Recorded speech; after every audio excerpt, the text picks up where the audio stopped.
Labvakar, cienījamie skatītāji! Šovakar mums atkal studijā ir Linda Gudra, vecmāte ar holistisku pieeju, un mēs turpinām sarunu par abortiem. Un turpinot mūsu sarunu par abortiem, tad par medicīniskajiem abortiem. Ja? Tā saka, sieviete izvēlas priekšā, bet kā to izvēli izdarīt? Es, piemēram, kā vīrietis, es nesaprotu, tā ir tik smaga tā izvēle. Ir smaga izvēle. Es personīgi esmu mācījusies speciāli. Tātad Anglijā ieguvusi izglītību. Viņiem saucās šī bereavement midwife, kas latviski kāds mēģina teikt tā kā sēra vecmāte, bet man nepatīk līdz galam, jo latviski bereavement vienkārši netulkojas. Man ir instrumenti, kā es ar sievieti komunicēju šajos brīžos, kā es mēģinu viņu vest tieši pie viņas lēmuma. Jo neatkarīgi no viņas lēmuma, es viņu pavadīšu turpmāk. Viņa var izlemt šo grūtniecību, atstāt vai izlemt šo grūtniecību, pārtraukt. Es neuzņemos atbildību par viņas lēmumu. Tas ir vienmēr. Es viņu vedu pie viņas pašas. Un tur, kur viņai ir miers, lai viņa no savas pieaugušās pozīcijas arī pieņemtu šo lēmumu pareizo, kas ir pareizs viņai. Bet nav, laikam, pareizi vai nepareizi lēmumu. Ja viņa pieņem šo lēmumu no pieaugušā pozīcijas, viņa pieņems pareizo lēmumu. Bet viņa var, ja viņa būs bērna pozīcijā un viņu kāds ietekmēs no malas, viņa var pieņemt arī to, kas nav šajos līgumos dvēseļu līmenī noslēgti. Pareizs vai nepareizs nav, tu drīkst izvēlēties. Tu drīkst arī pēkšņi tad dvēseļu līmenī tu noslēdz šo līgumu, ka, piemēram, tu pārtrauks šo grūtniecību. Pēc tam šeit nonākot, tu nobīsties no pārtraukt grūtniecību, jo tev sāk nākt virsū kāds, kas tagad būs slepkava. Kā tu tagad dzīvosi tālāk, ka tu esi slepkava. Ja? Un viņa jūt, ka vispār viņai iekšēji vajadzētu pārtraukt šo grūtniecību, bet viņa tagad paņem šo dogmu no ārpus bet tagad tas cilvēks domās, ka es esmu slepkava un tāpēc es to atstāšu. Tam bērnam bija jāaiziet, viņš nebija dzīvotais, viņš aizies vēlāk projām. Sāpīgāk, iespējams. Jā. Vai arī, jo viņam nebija jāpaliek. Redz, tas nav nepareizi izvēle, tu drīkst izdarīt, bet tas ietekmēs visu tavu tālāko dzīvi. Jebkurš lēmums, laikam, ietekmēs. Ja tas ir no pieaugušā pozīcijas, tad viņš ietekmēs vismazāk, jo tu izdarīsi tieši to, ko tu biji atnākt izdarīt. Jā, bet tur jau ir diezgan daudz iesaistīto. Tad visā lēmumu pieņemšana vai, teiksim, lēmuma risinājumā tā, ja? Tur ir pati sieviete, tur ir viņas vīrs, ja tāds ir, un tur ir tas nedzimušais bērns. Jā. Un tad ir jāvar paskatīties, pirmkārt ar vīru var komunicēt, bet ar bērnu es ticu un es zinu, ka arī var komunicēt. Protams, ka var komunicēt arī ar bērnu. Tur jau mēs komunicējam arī ar bērnu, var komunicēt ar bērnu. Un 2018. gadā likumā Latvijas beidzot tika pieņemts, ka šie nedzīvi dzimušie bērniņi, viņi pelnījuši cieņpilnas atvadas, ka tie vairs nav medicīniskie atkritumi, kurus mēs izmetam kopā ar aklajām zarnām un placentām, un viņi aiziet kaut kur nebūtībā, viņi tiek sadedzināti. Ja vecāki vēlas, viņi var no viņiem atvadīties, bet arī pat tad, ja viņi neatvadās, viņi tāpat iet cieņpilnu kremāciju. Viņi visi tiek atzīti, viņi tiek aizsūtīti uz krematoriju un notiek šīs kopīgās kremācijas šiem bērniņiem, no kuriem... Es nelieku kurpu kastēs un nesūtu bērnu slimnīcu tur uz to katlu māju, ja? Tas ir pilnīgi vispār cits stāsts, jā, tas ir drausmīgi. Tas, kā ir bijis visādi, tas ir šaušalīgi. Tagad viss notiek ļoti smuki, zolīdi, tas joprojām tiek uzskatīts kā par dzīvs cilvēks. Tas ir kas to veids? Tā kā valsts pa saviem līdzekļiem vai ar saviem, teiksim, savu personālu vai kas to dara? Medicīnas iestādē, teiksim, dzemdību iestādēs to izdaram mēs vecmātes. Mēs esam tās, kas aprūpē šos bērniņus. Jūs viņus tā kā nogādājam. Jā, tad kamēr mēs vēl esam stacionārā, tad mēs uztaisam šim bērnam pēdu nospiedumus. Piemēram, vecākiem par piemiņu. Viņus ir labdarības organizācijas, kuras taisa cepurītes, zeķītes un tādus smukus tērpiņus un laiviņas, tādas smukas laiviņas, kur mēs tos bērniņus smuki ieliekam, ka viņi nav tieši tā kaut kādā kurpju kastā, un kurpju kasta vēl ir labi. vispār, kur es viņus esmu redzējis, tad kurpju kaste vēl ir labi. Ja, kad mēs viņus smuki, pat mēs viņus iesaiņojam un vecākiem tiek dot iespēju no viņiem arī atvadīties. Un vecāki var viņus turēt rokās, vecāki var viņus nobučot, nofotografēties, paņemt pirkstu tos pēdu nospiedumus, kurus mēs esam sataisījuši. Un tad tālāk no mums viņi no dzemdību iestādes aiziet jau uz Bērnu Klīniskās universitātes slimnīcas morgu. Vecāki var no tā morga tos bērniņu izņemt pēc tam, un apglabāt paši. Vai arī viņi, ja viņi nevēlās, tad tālāk no morga tas viss aizies uz krematoriju. Un to visu apmaksā valsts. Kā jūs paši tiekat galā? Personāls? Personāls atšķirīgi tiek galā. Ir, kam tas patīk, ir, kas gribētu, ka būtu joprojām tā kā agrāk, ka viņi tiek vienkārši izmesti miskastē, sadedzināti kaut kur, ka pret viņus neatzīt. Ir personāls, kurš gribētu viņus neatzīt, ir personāls, bet tu pēc likuma vairs nedrīkst tā darīt vienkārši, un tāpēc ir jāiet līdz laikam. Bet tas arī personālam ir smags jautājums. Jā, un mēs netiekam atbalstīti šajā jautājumā. Jums tiekat galā paši? Jā, mums ir jātiek galā pašiem. Un kā ir, teiksim, vairumā vecāku, grib tā kā, no bērniņiem? Arvien vairāk grib. Arvien vairāk grib. Bet šie stāsti dažādāki ir, kur viens no vecākiem grib, otrs negrib, un mēdz būt dažādāki. Reizēm tēvs grib, mamma negrib, vai otrādāk mamma grib, tēvs negrib. Mēs visu izstāstam, mēs visu pārunājam, un mēs vienkārši sarunājam, ja kāds no viņa negrib. Es saku, ka es tagad nesīšu, un es viņam saku, var aiziet pakaļ savu kafijai, mēs te pabūsim divatā, un pēc tam tur tas bērniņš varbūt tiek atstāts vēl arī mammai vienai pašai. Mamma atvadās no viņa vienatnē, un tad attiecīgi pēc tam atnākam, paņemam viņu. Tā. Principā es neesmu redzējusi, ka kādreiz tas partneris, kurš negribētu atvadīties, ka viņš traucētu otram atvadīties. Neesmu tādu piedzīvojusi. Bet ir bijis arī tā, ka tie, kas grib, tad viņi arī paši tā kā tur izņem no morga. Jā, ir pāri, kas paņem no morga un paši visu izdara. Ir tie, kas, piemēram, ja pat neiet taisīt šos abortus stacionārā, ja viņiem pašiem mājās notiek šis spontānais aborts, viņiem pat nekur nav jāiet. Viņi var paši uztaisīt savu rituālu ugunskura un apglabāt, tā teikt, šo bērniņu, vai arī aizvest uz krematorijā pasūtīt šo te kremāciju. Tas būs maksas. Pat nekur nav jāreģistrē. Tā kā valstiski, ja mājās notiek spontāns aborts kaut kādā laikā, tad tur var arī nekur nereģistrēt, neko nedarīt. Var. Paši. Galā un viss, jā, jo vienkārši dokumentos tāpat aizies, ka ir bijis spontāns aborts. Bet tā cīņa visu laiku par tiem abortiem, jā un nē, un atļaut, neatļaut, un tas visu laiku tad turpinās šī grūzdēšana, šī, tāda laikam divas nesamierināmas pasaules, ja? Man pašam nezinu, kam ir jānotiek, lai, teiksim, es atļautu savai sievietei, savu bērnu, izkasīt ārā.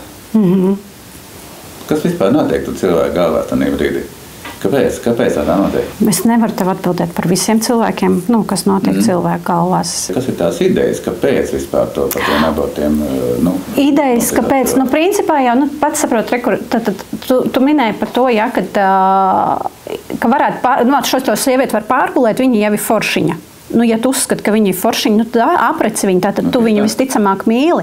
Vai arī, kāpēc tad tu guli ar to sievieti? Un, ja tu jau esi gulējis ar to sievieti, taču bērns nav vēlams pēkšņi, un tu gribi, lai viņi iet taisa abortu, tas ir kā? Kāpēc meitenes izlemj? Jo es nevaru saprast, kāpēc vīrieši neuzņemās to atbildību. To es nekādīgi nevaru saprast, tas tieši tā, tas ir kā. Bet meitenes, tad, ja tu esi jauna meitene, vai arī tu esi kaut kādā savā bērna pozīcijā, neesi kā nobriedusi sieviete, bet es nezinu, kā bailīga meitene, kuru tagad pametīs viņas vīrietis, kurš grib, lai viņa nogalina savu bērnu. Tāpēc man liekas, viņš var arī mani pamest, manis pēc. Es nezinu, ja viņš negrib, lai es cemdēju bērnu. Viņš principā var arī doties. Bet ir sievietes, kurām viņi tagad liekas, viss tas ir mans mūža vīrietis, un man tagad ir viss, kā viņš teiks, tā es tagad darīšu. Ja? Un sabiedrība, principā, mēs dzīvojam sabiedrībā, kura ir varmākas pusē. Jo kāpēc meitenei, kāpēc sievietei vajadzētu taisīt abortu? Pat tad, ja, piemēram, tā ir jauna meitene, un viņa tiešām kļūdas pēc nesaprata vēl, ko viņa dara, kas pie tā ir vainīgs sabiedrība, kuru viņa nav izaudzinājusi, izglītojuši šajā jautājumā. Citādāk viņa nenonāktu tādā situācijā. Un viņa nonāk tādā situācijā, un tad sabiedrība nostājas vēl tā varmākas, tā teikt, pusē, jā, un kļūst varmācīga, liekot viņai taisīt abortu. Tagad tu esi vainīga, sučka. Tev tur tā sanāca, ja, un tagad pati, tagad ciet, tagad aizēj nogalina to bērnu un dzīvo pēc tam ar visu šo te. Kāpēc? Kāpēc mēs tā? Tas taču tā nav normāla sabiedrība. Ja? Sabiedrībā vajadzētu tā kā atbalstīt, saprast, ka tad mēs tā kā sabiedrība esam nolažojuši, ka tā meitene tajā situācijā, un mums viņu vajadzētu kā reiz atbalstīt un tad izglītot, un bērns jau arī pie tā nav vainīgs. Pēc tam jau tas bērns jau nav diagnoze. Niecība tā arī nav diagnoze, jā, teikt. Mēs viņu rakstām kā diagnoze, jā, bet principā tā, pēc būtības viņa nav diagnoze. Tad var iznēsāt arī jauna meitene, var iznēsāt bērnu, var iznēsāt meiteni ar, salauztu sirdi, kur sapņu princis ir izdarījis savu mēno darbu un aizgājis, jā. Bet viņa var nodzīvot pilnvērtīgu un laimīgu dzīvi. Jā. Un tas bērns arī var nodzīvot pilnvērtīgu un laimīgu dzīvi. Var. Un te atkal tad iestājās kāds no malas, kas mēģina šo te visu iejaukties. Zini, man patika arī Guzjeva, laikam viņai bija pareizi tas uzvārds, Krievu viena televīzijas šovu vadītāja. Viņa arī stāstīja par to, ka sabiedrība ir varmākas pusē, un viņa arī tādu piemēru minēja. Viņa saka, iedomājieties, guļ pludmalē piedzērusies meitene ar platām kājām. Viņa saka, un normāls cilvēks apseks šo meiteni, normāls cilvēks nogādās viņu drošā vietā, gadījās. Mēs nezinām, kas tur notika. Varbūt viņiem vispār kāds kaut ko piejauc klāt. Nevis viņa labprātīgi pat tādā līmenī tur ir piedzērusies. Ja? Normāls cilvēks, nenormāls cilvēks ies parādīs ar pirkstu, pasmiesies, vēl kāds vīrietis varbūt aizies un izmantos to situāciju, bet tas jau nav normāli. Un tad kādā sabiedrībā mēs dzīvojam, cik daudz ir gatavi nogādāt to meiteni drošā vietā? Jā, bet redz, pēdējie 3 gadi mums ir parādīgi. Mums diezgan skaidri, kurā stadijā mēs atrodamies mūsu sabiedrībā. Jā. Mūsu sabiedrība ir varmācīga no pašas augšas līdz pašai apakšai. Jā. Bet tu mēs te sarakstījāmies par šo sarunu, jā, un tu ierakstīji tādu ļoti interesantu tēzi, kā arī beigsies, kad sievietes beigs slepkavot savus bērnus. Jā. Ko tu domā? Šo es pat tev nevaru pateikt, no kurienes man šis te ir galvā. Es kaut kur to esmu dzirdējusi vai kaut kur izlasījusi, un man šis nepamet. Tā ir vai tā nav, es nevaru pierādīt. Taču, principā, jā, ja mums sabiedrībā būs šis te varmāka, apziņā varmāka, ka mēs varam nogalināt savus bērnus, jo, principā, ejot uztaisīt abortu, mēs to daram, tad mēs jau esam visvarmācīgākie. Tā ir varmācība. Tā ir pat, ja mēs pat neņemam vērā šeit to, ka kāds tur teiks, tas bērns tur, viņš vēl nevar pats dzīvot, tad es varu darīt, ko es gribu, tas ir mans ķermenis, es varu darīt, ko es gribu. Jā, tu vari, bet vai tu saproti, cik tu esi varmācīga tajā brīdī, kad tu uztaisi abortu pret savu ķermeni? Pret savu būtību, pret visām savu kopību, pret savu garīgo skatījumu, pret savām emocijām, pret savu fizisko. Tā ir ļoti liela iejaukšanās. Jā, bet redz, par šo gan var strīdēties, gan tas tavs ķermenis, tas tā, bet kāda starpība ir, teiksim, ja kāds no tevis ir atkarīgs, tā vai citādi. Tad tu nozīmē, ka tu vari darīt ar viņu, ko tu gribi? Jā. Teiksim, 1. gada bērns, viņš arī no tevis ir atkarīgs. Tur jau ir tā lieta. Viņš nevar bez tevis piedzīvot. Jā, tur jau ir tā lieta. Tu drīkst viņus lakavot? Jā. Taču ne. Tur es tev pilnīgi piekrītu šim, jo tas ir tas, ko es arī visu laiku domāju visi tiem, kas ir pro-abortisti, jā, ka viņi saka, tad drīkst, kamēr viņš nevar pats pastāvēt, apmēram, es drīkstu ar viņu darīt visu, ko es gribu. Jā, tad tā viņi arī saka, tas nav cilvēks. Viņi saka, tas nav cilvēks, jo viņš nevar izdzīvot. Bet kā tad ir ar jaundzimušo? Jaundzimušais arī nevar izdzīvot. Tieši tā. Viņš jau ir ārpus mana ķermeņa, bet viņš nevar arī izdzīvot. pirmie 3 mēneši pēc dzemdībām vispār tas turpinās iznēsāšanas process, adaptācija šajā. Jā, viņš visu laiku ir uz rociņām šajā pasaulē, notiek adaptācija un vēl nākamais gads un paies ļoti ilgs laiks, līdz viņš vispār spējas pats izdzīvot. Tad, ko mēs tagad varam visus? Spējas izdzīvot 18 gados, man liekas. Bet ap to laiku, principā, skatoties kādā vidē viņš aug, vai ne? 17 gados, 11 mēnešos un 30 dienās, vai ne? 18 gados, jā. Un šitā noliksim ar likumu, kad tagad tu vari viens pats izdzīvot. Jā, bet... Jā, bet man šķiet, ka šī tēma ir tāda, ka patiesi šī diskusija par to ķermeni, kad mans ķermenis dara, ko gribu, jā, tā ir tāda, viņa man liekas nebeidzami, jā. Tur var strīdēties un diskutēt, un viena puse stāvēs par to, ka jā, otra puse par to, ka nē, jā. Tad patās arī tagad šajā, genderismu sakarā, jā, kad es gribu būt sievieti, un es tagad būšu sievieti, un iepūt man, jā. Jā. Un, teiksim, otrādi arī, jā, gribu būt, un tagad būšu tagad. Bet ko es izdaru ar ķermeni, kurā gadījumā? Šausmīga varmācība. Ja? Šausmīgi, tā ir vārmācība. Kad mēs mainām arī šos dzimumus ķermenim, tas ir šoks vienkārši vājprātīgākais. Visas tās operācijas, visi tie hormoni, visi tie medikamenti. Cik taču ir tie stāsti, tagad arī tik daudz intervijās piedalās šie cilvēki, kas saka, ka viņi nožēlo vispār un ka viņi nesaprot, kā viņiem ļāva ārsti tādus lēmumus pieņemt un tik viegli viņiem atļāva iet cauri visas šīs te procedūras, jo viņi tagad vienkārši sāpēs mokās, viņiem viss sāp. Ir, protams, jā, arī, kur ir smukas bildes Instagramā, kur cilvēki ir laimīgi, ka viņi nomainījuši šo te dzimumu, taču es nezinu, kāda tur tas backgrounds ir. Jā, bet mēs sākām ar to, ka ir tomēr kaut kāda likuma, pēc kuriem mēs te atnākam un pēc kuriem mēs arī noteikti aizējam. Jā, ja tu esi atnākusi sievietes tēlā šeit, tad tev ir kaut kāda funkcija šeit. Ja es esmu atnācis vīriešu tēlā šeit, tad man šeit kā vīrietim ir kaut kāda funkcija. Un es nevaru sievietes funkciju izpildīt šobrīd. Nevaru, lai kā gribētos. Ja? Jā. Un, tad tā, manuprāt, ir tāda sevis pieņemšana. Tas faktiski arī ar tiem abortiem saistās. Ja? Teiksim, tā sevis pieņemšana. Pirmkārt, ka es esmu tāds, kāds es esmu. Es esmu tik labs, vai tik slikts, vai tik gudrs, vai tik dums, kāds es šobrīd esmu. Es esmu tāds vai šitāds. Jā, bet es šobrīd nevaru būt savādāks. Tā ir tāda dzīvošana šajā brīdī, šajā situācijā. Jā, es, protams, varu domāt, ka tur es tagad gribētu būt, nezinu, kas tur, jā. Es nebūšu, vai ne? No tā vien, ja tu tā iedomāsies, tad tu nebūs, nē. Tur man ir diezgan jāpiepūlās, jā, lai es, teiksim, arī par kaut ko kļūtu, jā, teiksim, es varētu būt kosmonauts, piemēram. Jā. Ja es dikti gribu. Jā. Es nebūšu kosmonauts, tajā dzīvē noteikti, ne.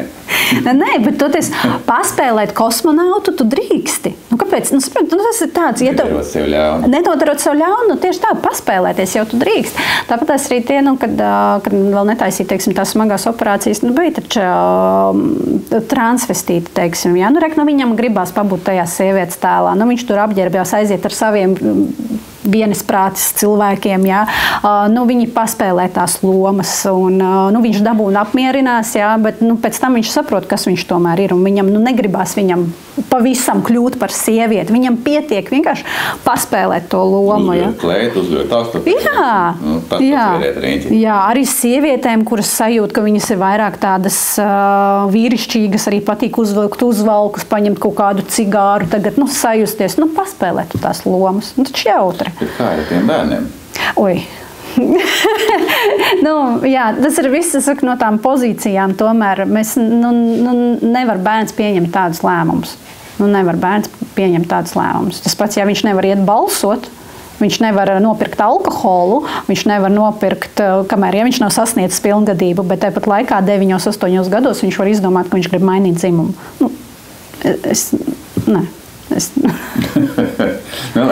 Atgriezamies pie abortiem. Tas tomēr maigāk tēma. Jā. Bet kā ar tām valstīm, kur aborti ir aizliegti? Jā, mums tālu nav jāmeklē. Polija ir katoļticīga valsts, un Polijā aborti ir aizliegti. Polija uzskata, tātad pēc ticības, kad visiem ir jādzimst, kas ir ieņemti, viņiem visiem ir tiesības, un mums nav tiesības kā reiz atņemt dzīvību. Tur skandāli notiek ļoti daudz par šo, un arī, kā tāda ēnas puse tur ir, jo, ja sieviete grib uztaisīt abortu, tad sāksiet, un ja viņi to nevar izdarīt legāli, viņi to darīs nelegāli. Jo, ja viņa grib, viņu neapturēs. Ja? Un tad tur atkal var nonākt pie tā, ka varbūt visas šīs sepses notikties, tāpēc, ka tu sazini kādos apstākļos un kur tas tiek darīts, ja? Vai viņa ceļos ārpus valsts, lai to izdarītu. Tu viņai apgrūtini to lēmumu izdarīt, ja? Bet ja viņa grib, viņa to mēģinās izdarīt visādos veidos. Un te man būtu interesanti, es nezinu no poļiem nevienu, kam to pajautāt. Bet mans jautājums būtu viņiem tāds, labi, jums tātad ar likumu ir aizliegts taisīt abortus, bet tās jau ir sekas. Un te atkal mēs aizējam pie tās izglītošanas, bet kā jūsu valsts jūs atbalsta, lai tad jūs līdz tiem abortiem nemaz netiktu? Ko viņi jūs izglīto seksuāli, jā? Viņi jums nodrošina kaut kādus terapeitus, jums ir kaut kāda audzināšanas sistēma, izglītības sistēma, kas jūs ceļ tad kaut kādā apziņas līmenī, lai jūs līdz tiem abortiem nenonāktu. Jo, ja tu vienkārši kaut ko aizliedz, nepadomā, nenovēršot tātad to cēloni, tas, tā. Bet redz, tie ir, manuprāt, šajā visā kontekstā, gan to genderismu kontekstā, gan abortu kontekstā, to galveno lomu spēlē ģimene. Gan sabiedrība. Jā, bet es tā kā vairāk gribētu akcentu likt uz to ģimeni, tāpēc, ka mēs atnākam kaut kādā ģimenē, tādā vai citādā. Un arī, kad mēs paskatāmies rītī, kas vispār notiek, kāpēc vispār tas viss ir vajadzīgs, kāpēc tas genderisms ir vajadzīgs, kāpēc vajadzīgs ir tie visi tie. Jā. Ja? Tikai tāpēc, kāpēc vecāks viens un vecāks divi. Ja? Jā. Mēs varam mēt kapēki, ja, kur būs viens, kur būs divi. Ja? Bet tāpēc, ka ģimene ir tā institūcija, kas šito visu salīmē kopā. Un mums vajag viņu atraut, mums vajag viņu izārdīt, un tad tie cilvēki paliek manipulējami. Un tad, kad mēs saliekam vispār to visu kopā, tad tās meitenes, kas izbauda dzemdības, tās meitenes, un puikas, kas izņem savus bērnus no skolām, tās meitenes un puikas, kas pārvācās ar bērniem uz laukiem dzīvot, kas vispār no sistēmas kāpj ārā, viņiem šie jautājumi nepastāv. Jā, jo tas atkal ir bērna pozīcija un ir pieaugušā pozīcija. Pieaugušais var izkāpt ārā no sistēmas, bērns nevar izkāpt ārā no sistēmas, bērns ir atkarīgs. Un tas ir tas, kā mēs arī esam audzināti no pašas bērnības. Mums visu laiku bija kāds, kurš man teica, kā ir pareizi kaut ko izdarīt, un ja es kļūdījos, mani sodīja. Mani neslavēja par to, ja es izdaru, šitā man patīk, ja es esmu mazs bērns un es iepazīstu pasauli un es tagad izdaru kaut ko pa savam, mani neslavēja, man teica, tā nedrīkst. Tev ir jādara šitā. Un tad, ko tev ieaudzina? Tu principā, tu paliec, tev neattīsta pieaugušo, tevi atstāja visu laiku tajā bērna pozīcijā. Un tad, attiecīgi, kad tu pieaudz, tu izskaties pēc pieauguša cilvēka, bet tu esi bērna pozīcijā, jo tu nespēji pieņemt lēmumus saistībā ar sevi. Tur, kur ir stiprās ģimenes, tur, kur ir adekvātās ģimenes, jā, teiksim, es skatos, man tagad, meita audzina savu puiku, jā, teiksim, es vispār brīnos par viņu, jā, ka es negaidīju neko tādu, ja? tik kolosāli, un tas ir taisni, tas, par ko tu saki, to bērnu celt uz augšu visu laiku, dot viņam darīt vairāk, ļaut viņam darīt vairāk, slavēt viņu, ja? Un stāstīt, ko viņš vēl varētu izdarīt, pēc tā, ko viņš jau dara. Ja? Un tur, kur ir tās stiprās ģimenes, tur šitas notiek, un tur tas bērns, viņš paliek tiešām, neatkarīgs no tās sistēmas. Viņam vajag socializēt. Jā, teiksim, bet arī ir ārpus sistēmas skolas, ir ārpus sistēmas, teiksim, bērndārs, ir kaut kāds aprūps, teiksim, tāds vai citāds, bērni kā bērndārs, bet ne bērndārs, ja. Tur viņš dabū to socializāciju, bet tā kā šādu ģimenes institūciju jau nevar izrādīt. Tāpēc, ka viņi ir spēcīgi, viņi tā kā dzelzbetons, viņi turās kopā. Jā, taču ir arī tā, kad bērni ir kā mazie skolotāji arī vecākiem, un nevienmēr vecāks bērns vecāku nevienmēr uztver kā skolotāju. Un tāpēc tas ir ne tikai nāk no ģimenes, tas nāk arī no sabiedrības apkārt, jo reizēm bērns jau ir tas, kurš izvēlās, kas būs viņa autoritāte. Jā, un viņam vecāks var nebūt autoritāte. Kaut gan vecāks ir kolosāls, no visām pusēm skatoties, viņš ir kolosāls, viņš var tiešām to, bet bērns vienkārši neņem pretī. Viņš grib autoritāti, kaut ko citu. Jo tā ir, tu tur arī neko nevar izdarīt, tāpēc arī sabiedrības ietekme ir svarīga. Ejam tālāk par mākslīgo apaugļošanu. Kas ar to notiek? Zin kā, mākslīgās apaugļošanas nevienmēr notiek veiksmīgi. Tur arī ne ar 1. reizi, ne ar 5. reizi, ne ar 4. Es atceros, bija viena sieviete arī, kura bija beidzot tikusi līdz kaut kādas, viņai bija ap 20. nedēļu ar to mākslīgu apaugļošanu, bet tāpat tur atkal kaut kāda infekcija radās un viņa zaudēja to bērniņu, un tas tā viņai jau bija 5. apaugļošana pēc kārtas. Un tie visi ir aborti. Tie visi ir tavā dzimtas sistēmā ir visi abortiņi. Un ja kāds domā arī, ka šie legālie aborti, spontānie, mākslīgie, ja viņi neskaitās, viņi skaitās. Viņi ir, jo kur viņi parādās mums medicīniskajā dokumentācijā. Tā kā sieviete nāk uzskaitē, kad viņi ir stāvoklī, es viņus visus skaitu. Mēs visus viņus uzskaitām. Viņi arī tur rakstās tieši tā. Viņi ir tas, ka mēs pa viņiem it kā nerunājam jau, un, piemēram, tad, kad manas mammas paaudzēja aborti, vispār bija normāla lieta, tā bija kontracepcija, aborts bija kontracepcija.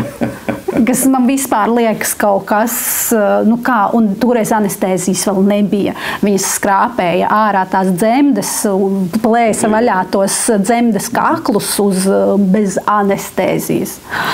Drausmas. Tagad tas nav iedomājams. Tad viss vismaz zin, tu aizēji tur un tev viss ir smuki uztaisa. Tāds dakteris bija iesaukšu uzvārdu, man liekas, ka jau mīrs, bet tāds, kas bija tāds abortu karalis. Pat tādi iesauki ir? Jā, pie kā jātais aborts? Pie viņa jātais aborts. Tāpēc. 30 gadus atpakaļ, jā.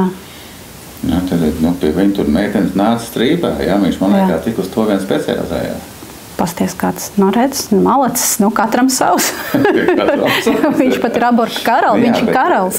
Jā, bet es par to mākslīgo apaugļošanu, ka tas nav tā, ka es veidoju, tur kartonu mājiņu, nesanāt, es tagad izmetīšu šitu ārā, es tagad taisīšu citu, tas tomēr tā ir atkal dzīvība, ko mēs redzam.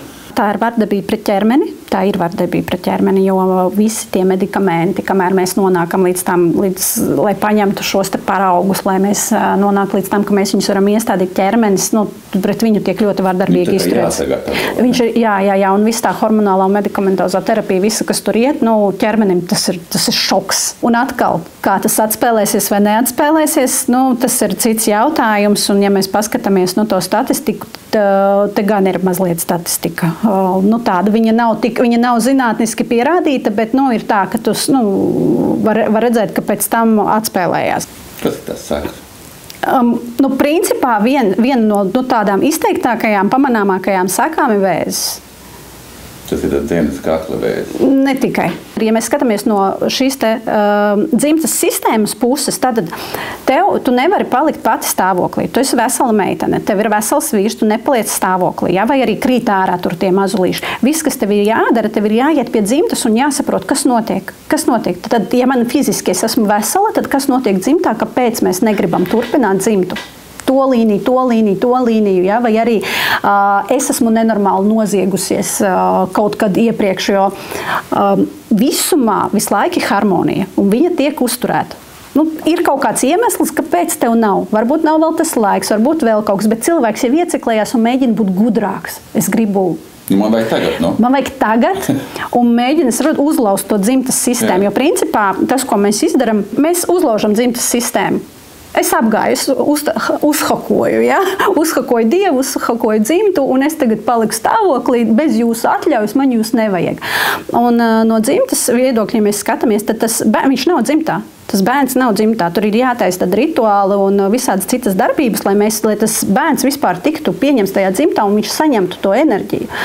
Jo ir arī šie dzīvie piemēri, kad tu skaties uz to cilvēku un tādu sajūtu, ka tieši tā viņam nav tā dieva roka uz pleca. Viņš visu laiku iekuļās kaut kādās peripētījās.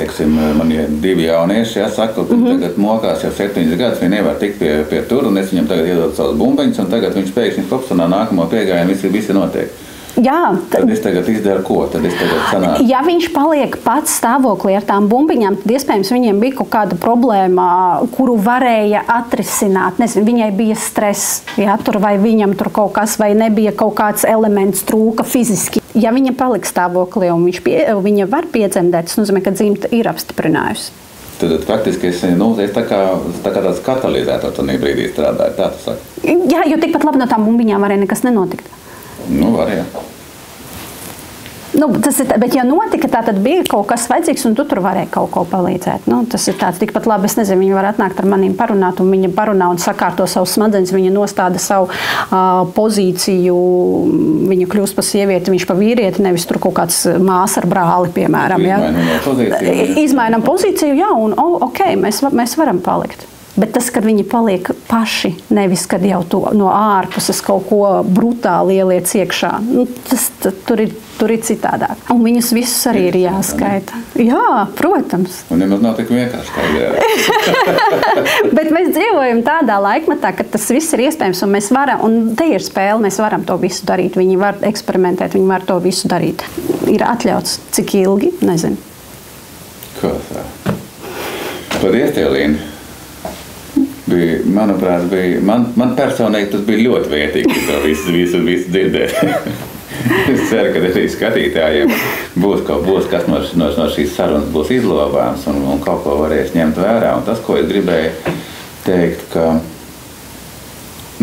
esam pieauguši un esam apzināti un izdarām lēmumus tie, kas mums ir par labu, nevis tie, ko mums uzspiež no ārpus. Un tas ir ne tikai abortu ziņā, bet tas ir faktiski jebkurā šīs dzīves jomā. Vai ne? Paldies tev! Paldies tev!